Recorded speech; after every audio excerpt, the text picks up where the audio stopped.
The Senate's Committee on Government Efficiency has quite the demand. It's brand new and it briefly crashed the internet. Keith Grant has been looking into the committee and that portal crash.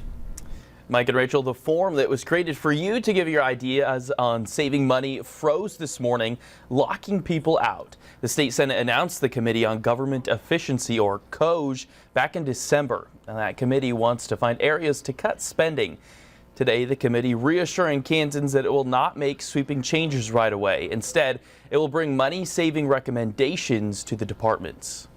And all we're going to be able to do in most cases is have a recommendation. We might run a few bills, but they'll have to go through the full process. We're not in a situation where we can bang the gavel and say, this is done.